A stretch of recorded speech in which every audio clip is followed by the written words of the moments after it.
Well, good evening and welcome to Tucker Carlson Tonight. A caravan of more than 1,000 Central Americans, men, women, and children, is traveling across Mexico tonight.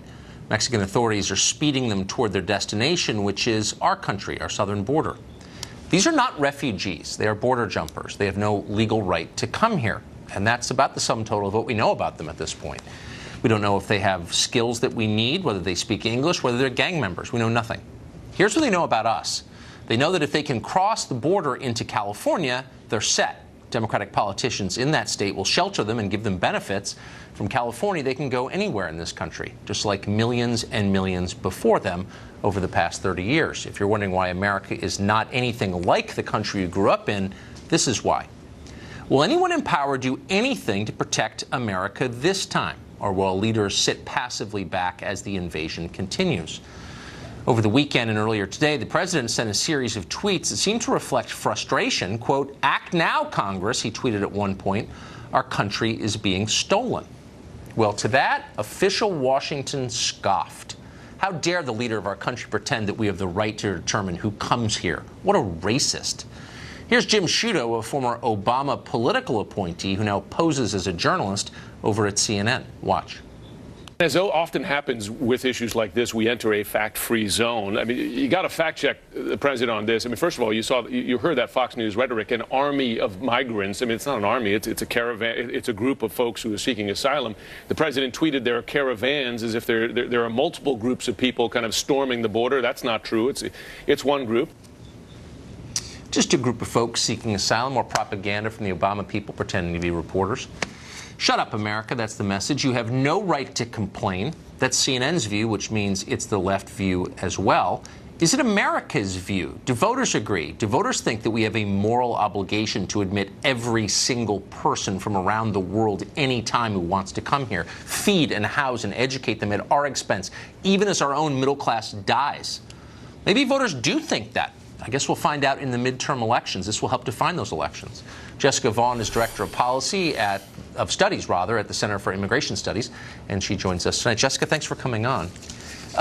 So when the Obama guy over at CNN describes them as just a group of folks seeking asylum, where does that leave the United States? Does that mean that we can do nothing about this? Well, if they're seeking asylum, what they should be doing is seeking it in the first safe country that they come to, which is Mexico in this case. But that's not what this is. This is a political stunt designed to challenge the United States and particularly the Trump administration. This is organized by activists. It's a walkathon for open borders. They know exactly what they're doing. They've recruited these people to join this group making their way to the United States. It's definitely a public relations stunt, and it's a challenge to our sovereignty, and the president needs to meet this challenge and not just carry on the way the Obama administration did and welcome them in. We don't need to accept their asylum applications. Heck, they're being trained on how to commit asylum fraud. So this is 1,000 people, but why wouldn't it be 100,000 people or 300,000 people? Why wouldn't it be the whole population of Salvador, the two-thirds that don't already live here? I mean, at some point that's going to happen because populations in poor countries are exploding. And what exactly is our recourse when that does happen? What do we do to prevent that from happening exactly? Well, that's why we have to prevent it from happening now. There's a reason this has been building to this point since the Obama administration essentially changed the rules on asylum, and since friendly judges stepped in and said you can't detain kids, they can be used as deportation shields. One thing we could do is prevent them from getting to the United States and do as we've done in the past and tell Mexico we want to come in and head this off before they get to our border. And, you know, we have a lot of leverage with Mexico, particularly on migration issues. It's not their job to control our border, but we can make it in their interest to help us prevent things like this from happening because, let's face it, Mexico gets a lot more out of our bilateral migration relationship than we do. So we need to use that leverage, maybe, kind of tie it into NAFTA if we have to. But we don't need to just sit back and stand by while people take advantage of our lack of a secure border. Right, so it may 60,000 become an Americans emergency. died last year from drug ODs, and most of those drugs came from Mexico. So they're a hostile country. They're abetting the movement of these people here. Would it be possible to send the military to our border? I mean, why is this not, honestly, why is this not a hostile act against our country? It is. I mean, it certainly should be taken that way. We could invoke emergency. Declare that this is an immigration emergency that requires extraordinary measures. The federal government has a plan for how to deal with a mass migration emergency. We've done it before, say when the Haitian boat people came. We sent the Coast Guard out to intercept them. There are tools and authorities that the president has that can be brought to bear here, perhaps even work with the state of Texas, depending on where they decide to try to make landfall in the United States. We can move money around. There are authorities we can take advantage of, and we can use our leverage with Mexico. We don't have to just sit back and wait for them to arrive. Well, somebody better be thinking this through right now, because this is imminent. Jessica, thank you for that. Appreciate it. Glad to be with you. Enrique Morones is the founder of Border Angels, a pro-immigration group, and he joins us. Enrique, thanks for coming on. Hey, Tucker. So I understand that you're for more immigration into the country, but I can't imagine you would support people walking across Mexico and just showing up, expecting to be let in. If that were to happen a lot, we would no longer be a country. So what should we do with these people? Well, Mexico is not a hostile nation, like you mentioned earlier. Of course and it the is. people that are coming from, no, of course it isn't. And the fact that these people that are coming from Central America is the same thing that's been going on since Reagan interfered in the Central American policies in the late 70s and 80s. These are people that are escaping violence, escaping hunger. They're looking for refuge, and they're trying to come into the country. And when you have a Border Patrol spokesman like Chris Harris encouraging them to come, telling them, just show up at the border and say asylum and you're going to get in, that's a lie. That's not the way it works. And it causes these people to flee. They're crossing. They think they're going to be able to get in. Most will not be getting in.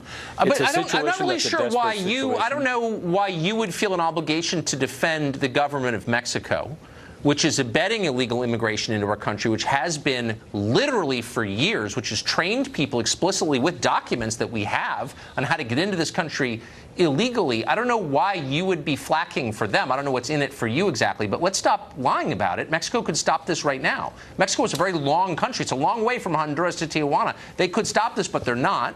This is an act of hostility. The thing is that we allow the freedom of people to be able to travel freely within the country, as a lot of countries do in the world. And I will defend Mexico because you're lying.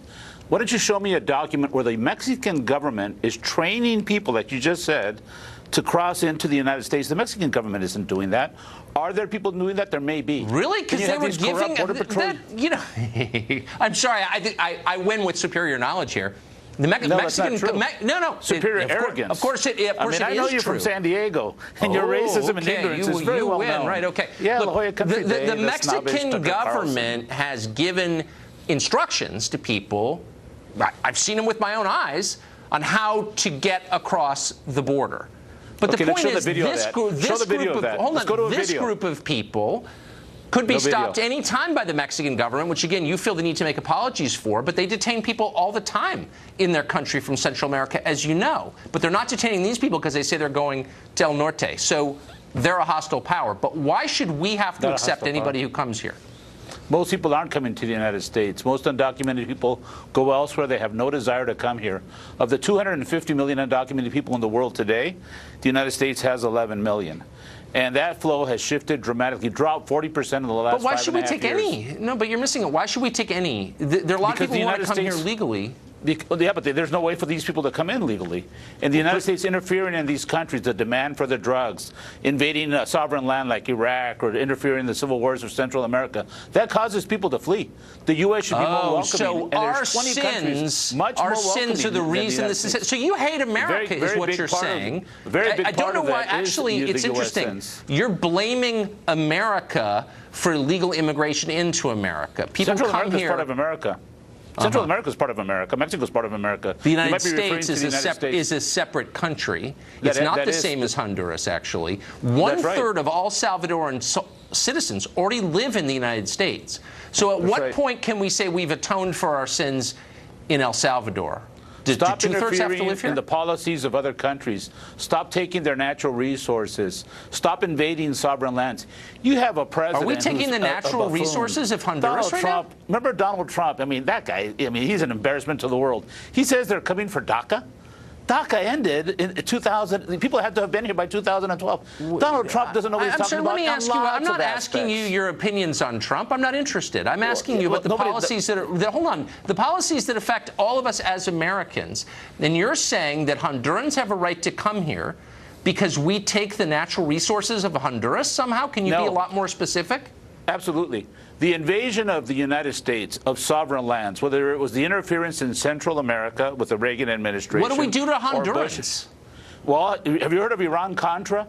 Have you heard of the fact that the United States is the #1 consumer of natural resources from other countries? The #1 consumer in of illegal Honduras? drugs? So these people are coming here to punish us for bad things we did in Honduras? No. Are you representative of people on the left? Is everybody this dumb? The United States has a large what are you talking responsibility. about? And when they invade sovereign lands, when they take from sovereign lands, they should be a more welcoming nation, and they are not. But there's no legal way for the people to come in. They're desperate. People are crossing I just want to have a borders all over the world. I just want to have a rational conversation. They should be able. Yes, Nobody we on should the have one. does. All right. Okay. We should have a Get rational. back to me when you can explain what we did to Honduras to deserve this. Thanks, Enrique.